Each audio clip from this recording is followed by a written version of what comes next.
2021 में तालिबान ने अफगानिस्तान को कॉन्कर किया एंड उसके ठीक बाद इंडिया ने अपनी एम्बेसी को क्लोज कर दिया था काबुल में। But from 2022 India quietly started to rebuild and elevates it ties with Taliban.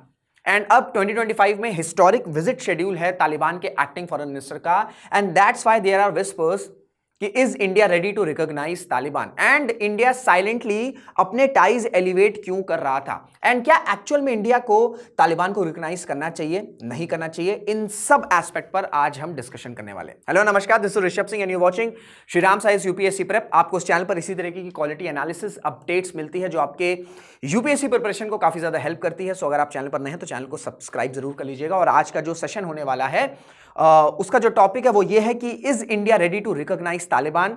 India Taliban relations पर हम डीप डाइव करेंगे, डिस्कशन करेंगे। बट इस डिस्कशन में फर्दर हूं उससे पहले एक बहुत इंपॉर्टेंट इंफॉर्मेशन है for all the serious UPSC aspirants. If you have decided that you want to prepare for the UPSC examination, but somehow you are stuck in your UPSC preparation, you are confused in your UPSC preparation, तो आपको simply एक चीज करना है कि आपको Shriram size के free 1-to-1 mentorship initiative में एनरोल होना है। इस वीडियो में जो डिस्क्रिप्शन है और जो कमेंट बॉक्स है उसमें आपको एक फॉर्म दिखेगा। उस फॉर्म में आप अपने सभी डाउट्स को फिल कर सकते हैं related to UPSC preparation, and उसके बाद हमारे क्वालिफाइड मेंटर्स आपके सभी डाउट्स को रिजॉल्व करेंगे। So on this note let's start this interactive session. So हमारा जो डिस्कशन रहेगा वो ये रहेगा कि is India ready to recognise Taliban. इस पे तो हम डिस्कशन करेंगे ही करेंगे, बट एक्चुअल जो हमारा डिस्कशन रहेगा वो ये रहेगा कि क्या इंडिया को रिकॉग्नाइज करना चाहिए नहीं करना चाहिए तालिबान को, क्योंकि there are certain concerns, there are certain challenges जिसको एड्रेस करना बहुत ज्यादा जरूरी है। बट कॉन्टेक्स्ट क्या है? कॉन्टेक्स्ट ये है कि India edges closer to recognising Taliban as Muttaqi to arrive in Delhi for a 5-day visit. अच्छा, जो ये तालिबान के एक्टिंग फॉरेन मिनिस्टर हैं जिनका नाम है आमिर खान मुताकी, ये 5-day विजिट पर आने वाले हैं। ठीक है, ये 5-day विजिट पर इंडिया पर आएंगे। एंड ये जो एक्टिंग फॉरेन मिनिस्टर हैं ये यूएन सिक्योरिटी काउंसिल की जो बैंड टेररिस्ट की लिस्ट है उसमें ये मेंशन्ड है। इन्होंने स्पेशल अप्रूवल लिया है जिसके बाद जो है ये इंडिया ट्रैवल करेंगे फॉर 5-day विजिट।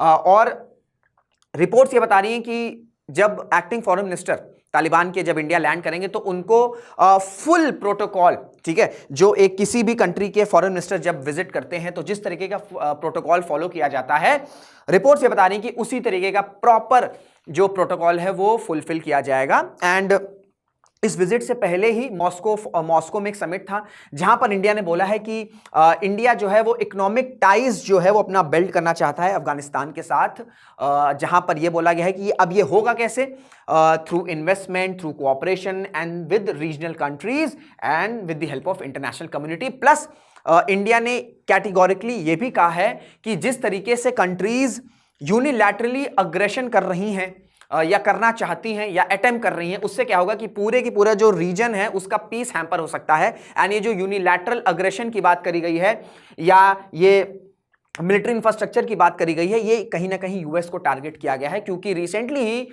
यूएस ने ये कहा है कि जो बगराम एयरबेस है जो कि बड़ी ही स्ट्रैटेजिक लोकेशन में लोकेटेड है उसको वापस यूएस एक्वायर करना चाहता है। तो विजिट से पहले एक तो हिस्टोरिक विजिट हो रही है, उससे पहले इंडिया इस तरीके के पॉजिटिव स्टेटमेंट्स जो है वो रिलीज कर रहा है, कह रहा है for Taliban. That's why there are whispers कि क्या इंडिया जो है वो तालिबान को रिकॉग्नाइज कर देगा। बट थोड़ा सा मैं आपको इंडिया की डिप्लोमैटिक एंगेजमेंट की किस तरीके से तालिबान के साथ एंगेज कर रहा है उसका थोड़ा सा मैं आपको टाइमलाइन समझाना चाहूंगा, स्पेशली फ्रॉम 2021। देखिए, आप सबको पता है कि तालिबान ने पहले भी अफगानिस्तान में रूल किया है फ्रॉम 1996 टू 2001। फिर यूएस जब 9/11 हुआ उसके बाद यूएस ने वॉर ऑन टेररिज्म अनाउंस किया एंड उसके बाद बॉम्बिंग करी एंड तालिबान को जो डिस्ट्रॉय किया एंड उसके बाद एक सिविलियन गवर्नमेंट जो है प्लेस करी गई। उस सिविलियन गवर्नमेंट का टेन्योर था फॉर 20 years, बट 2021 में काबुल को और अदर इंपॉर्टेंट सिटीज को वापस से रिकैप्चर कर लिया तालिबान ने। एंड जैसे ये हुआ इंडिया की जो एम्बेसी थी वो क्लोज हो गई एंड कंसर्न्स ये थे कि क्योंकि अब सिविलियन गवर्नमेंट नहीं है तो क्या तालिबान के साथ इंडिया अपनी कोऑपरेशन कंटिन्यू कर सकता है, क्योंकि 1996 से लेके 2001 till Taliban was ruling, the Taliban 1.0 was ruling in Afghanistan, जो रिलेशंस थे इंडिया और तालिबान के बहुत ज्यादा खराब थे एंड तालिबान के रिलेशंस पाकिस्तान से बहुत ज्यादा अच्छे थे because of their ideological similarities. But so ये कंसर्न वापस से भी आया कि हो सकता है कि जो अभी कोऑपरेशन चल रहा था क्या वो कंटिन्यू रहेगा नहीं रहेगा। प्लस पाकिस्तान और चाइना का एंगल था, बहुत इंपॉर्टेंट एंगल था कि वापस से कहीं अफगानिस्तान जो है इस नेक्सस का पार्ट ना हो जाए। That can be very concerning for India in terms of security, and कि वापस से अफगानिस्तान कहीं जो टेररिस्ट ऑर्गेनाइजेशन है, स्पेशली जो एंटी इंडिया स्टांस रखते हैं, जैसे हम जैश ए मोहम्मद की बात कर लें, जैसे हम एलईटी की बात कर लें, ठीक है, लश्कर ए तैयबा, कहीं वो वापस से उनको सेफ हेफन ना प्रोवाइड हो जाए अफगानिस्तान में। सो इन सब कंसर्न्स के साथ 2022 से India quietly started to rebuild and elevate it ties with Taliban. 2022 में क्या हुआ, जून 2022 में इंडिया ने अपनी टेक्निकल टीम भेजी। एम्बेसी क्लोज हो गई थी 2021 में, बट जून 2022 में इंडिया ने अपनी एक टेक्निकल टीम काबुल भेजी, और उस टेक्निकल टीम का ये रोल था कि जो भी ह्यूमैनिटेरियन असिस्टेंस प्रोवाइड की जा रही थी इंडिया की साइड से, उसे डिस्ट्रीब्यूट किया जा सके। क्योंकि देखिए, when it comes to humanitarian assistance, when it comes to helping the nation, when it comes to trade, when it comes to investment, there is no comparison between India and Pakistan. जिस तरीके की help Taliban को India in सब aspects में कर सकता है, वो पाकिस्तान नहीं कर सकता है। सिर्फ एक जो एस्पेक्ट है कि जो आइडियोलॉजिकल सिमिलैरिटीज है, सिर्फ वो जो है पाकिस्तान एंड अफगानिस्तान या जो तालिबान है वो फुलफिल करते हैं। सो ये चीज तालिबान 2.0 को भी रियलाइज थी। दैट्स वाई उन्होंने अलाउ किया, टेक्निकल टीम आई, जो असिस्टेंस है, जो ह्यूमैनिटेरियन असिस्टेंस की एड थी या जो ह्यूमैनिटेरियन असिस्टेंट था उसको डिस्ट्रीब्यूट करना था, फैसिलिटेट करना था। ये ऑब्जेक्टिव था या ये रोल था ऑफ दिस टेक्निकल टीम। उसके बाद एक और मेजर जंप देखा गया 2024 में। 2024 नवंबर 2024 में तालिबान ने रिक्वेस्ट करी कि तालिबान जो है अपने एक अनऑफिशियल डिप्लोमेट को इंडिया जो है वो प्लेस करना चाहते हैं या वो सेंड करना चाहते हैं, और इस रिक्वेस्ट को इंडिया ने एक्सेप्ट कर लिया था। And we have a personality और we have a person call Ikramuddin Kamil. इनको जो है as an unofficial diplomat Afghan consulate that is located in Mumbai, यहां पर इनको भेजा गया। एंड ये जब इवेंट हुआ इन द ईयर 2024, ये देखा जाता है कि एक मेजर डिप्लोमैटिक एंगेजमेंट था between India and Taliban.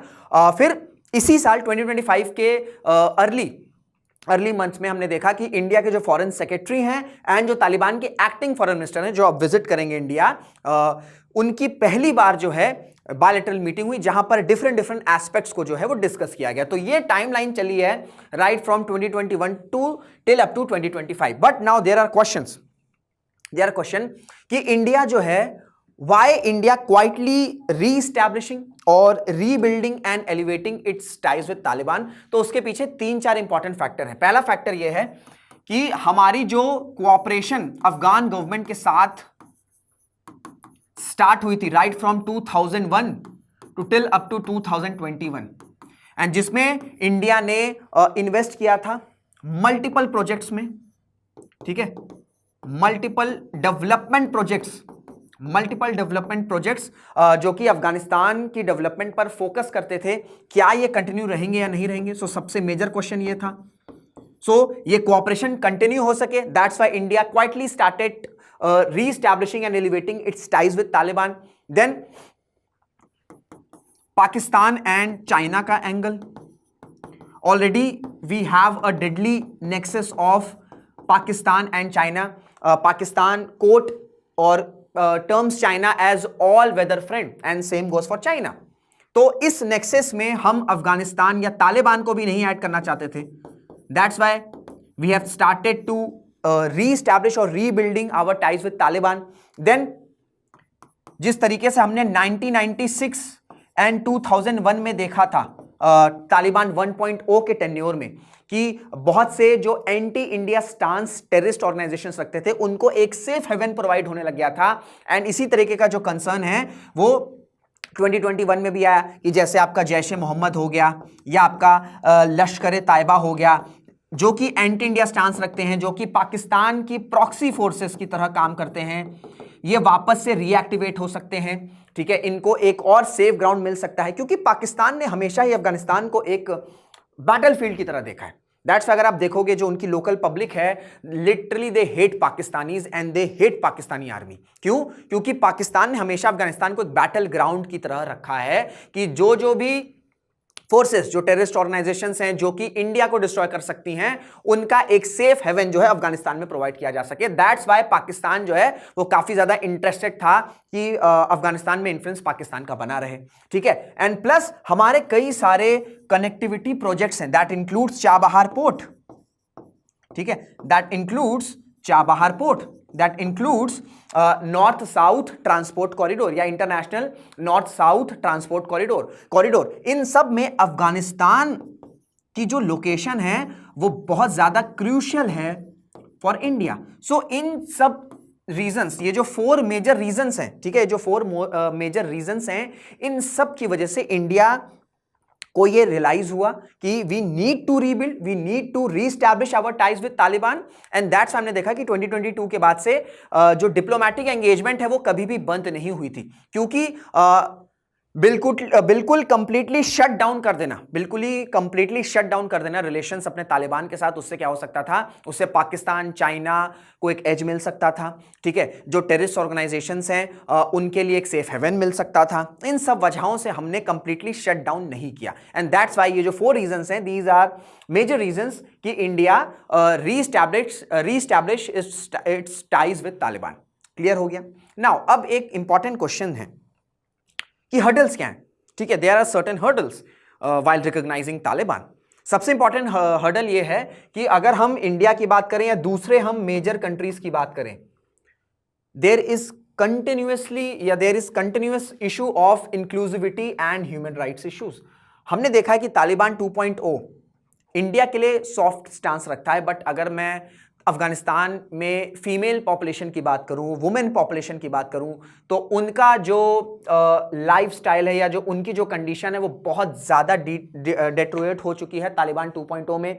There are stricter laws for women in Afghanistan, वो बाहर नहीं निकल सकती हैं, ठीक है, वो गा नहीं सकती, पेंट नहीं कर सकती। So these are draconian laws for women. That's why there is a serious concern for lack of inclusivity in Taliban. And plus जो ह्यूमन राइट्स कंसर्न्स हो रहे हैं, जो ह्यूमन राइट्स वायलेशन है, वो भी एक मेजर कंसर्न है। तो India being the largest democracy, ठीक है, being the largest democracy in this world, वो अगर तालिबान को रिकॉग्नाइज करेगा, दैट मीन्स कि जो इंक्लूसिविटी का इशू इंडिया रेस कर रहा है या जो ह्यूमन राइट्स वायलेशन का इशू इंडिया रेस कर रहा है, उसे कहीं ना कहीं इंडिया जो है वो बैकफुट पर जा सकता है या उससे डाइवर्ट हो सकता है। So inclusivity and human rights violation ये बड़ा मेजर हर्डल है when it comes to recognising the Taliban. Plus जो तालिबान एक्वायर हुआ है या जो वापस से पावर में आया है, it is not by election, ठीक है। क्या अफगानिस्तान के लोगों ने प्रॉपर इलेक्शन के थ्रू तालिबान को इलेक्ट किया? नहीं, it is by force. It is by force that Taliban captures the power in Afghanistan. So it is not a democratic government. So India being the largest democracy in this world, क्या हम एक ऐसी government को recognise करेंगे जो वहां की local population ने इलेक्ट नहीं करी है, बल्कि बाय फोर्स जो है तालिबान ने पावर कैप्चर किया है? सो ये एक मेजर हर्डल है, another important hurdle. Plus terrorism, there are reports जो ये हाईलाइट करती हैं कि जो जैश ए मोहम्मद है या जो लश्कर ए तैयबा की एक्टिविटीज़ है वो कहीं ना कहीं टोन डाउन हुई है अफगानिस्तान में। बट इसका रीज़न ये नहीं है कि इंडिया और तालिबान के रिलेशंस एलिवेट हो रहे हैं। उसका मेन रीज़न ये है कि जो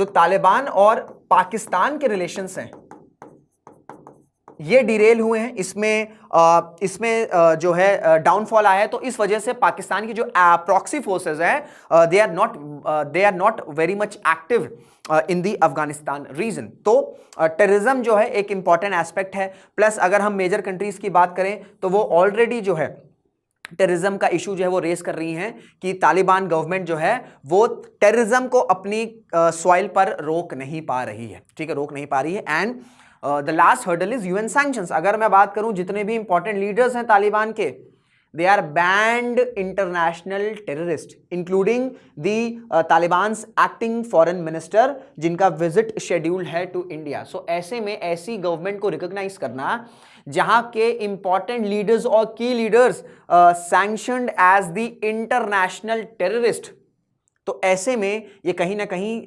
इंडिया का जो स्टांस है ऑन टेररिज्म उस पर एक जो कंसर्न है वो रेस कर सकता है, जो क्वेश्चन है वो रेस कर सकता है। तो ऐसे में ठीक है, तो अभी हमने क्या डिस्कस कर लिया कि इंडिया क्यों अपने रिलेशंस रीबिल्ड कर रहा है और एलिवेट कर रहा है विद तालिबान। ये इंपॉर्टेंट 4 रीजंस हैं, प्लस हर्डल्स क्या है ये भी हमने बता दिया। But now the question is कि क्या इंडिया को एक्चुअल में रिकॉग्नाइज करना चाहिए अफगानिस्तान को, तालिबान गवर्नमेंट को। सो देखिए, अगर मैं बात करूं जितनी भी मेजर कंट्रीज हैं, रशिया एक ऐसी कंट्री है जिसने तालिबान को रिकॉग्नाइज किया। इवन पाकिस्तान ने भी तालिबान को अभी तक रिकॉग्नाइज नहीं किया है। सो हम जो अपनी क्वाइट डिप्लोमेटिक एंगेजमेंट तालिबान के साथ कर रहे हैं, हमें कंटिन्यू करना चाहिए रादर देन हमें कंप्लीटली शट डाउन अपने रिलेशंस नहीं करने, क्योंकि कंप्लीटली अगर हम शट डाउन करेंगे अपने रिलेशंस तो उसके क्या रिपरकशंस हो सकते हैं वो हमने डिस्कस कर चुके हैं। सो हमें कंप्लीटली शट डाउन नहीं करना है, बट हमें ऐसा भी नहीं होना है कि मेजर कंट्रीज में इंडिया जो है is one of the country या is the only country after Russia जिसने तालिबान को रिकॉग्नाइज कर दिया। नॉट इवन पाकिस्तान ने भी रिकॉग्नाइज नहीं किया है। तो हम बिल्कुल एक्सट्रीम की तरफ नहीं जा सकते, ना ही हमें ऐसी कंट्री नहीं बनना है कि बिल्कुल इंपॉर्टेंट मेजर कंट्री में India will be the first country जिसने रिकॉग्नाइज कर दिया, और हमें कंप्लीटली शट डाउन भी नहीं करना है। जो अभी पाथ हमने एक्वायर किया हुआ है या हमने एक्सेप्ट किया हुआ है, द मिडिल पाथ, जहां पर हम डिप्लोमेटिक एंगेजमेंट कर रहे हैं, क्वाइटली जो हम अपने रिलेशंस को रीएस्केलेट कर रहे हैं, ठीक है, हम किस तरीके से इन्वेस्टमेंट, कोऑपरेशन, ट्रेड, ये जो हमारा साइलेंट डिप्लोमेटिक एंगेजमेंट है, हमें यही कंटिन्यू करना चाहिए। बहुत से एक्सपर्ट्स का यही ओपिनियन है कि India should follow this middle path और दिस स्लो डिप्लोमेटिक एंगेजमेंट और the path of slow diplomatic engagement rather than recognising the Taliban government in Afghanistan. So क्या रिकॉग्नाइज करना चाहिए, तो उस पर we have a way forward कि जो हम जिस तरीके का हमारा डिप्लोमेटिक एंगेजमेंट चल रहा है हमें उसी को कंटिन्यू करना चाहिए। बाकी आपके क्या थॉट्स हैं? Should India really recognise Taliban government in Afghanistan, या आपको लगता है कि जो स्लो डिप्लोमेसी चल रही है या जो स्लो एंगेजमेंट हम कर रहे हैं तालिबान के साथ, हमें वही कंटिन्यू करना चाहिए?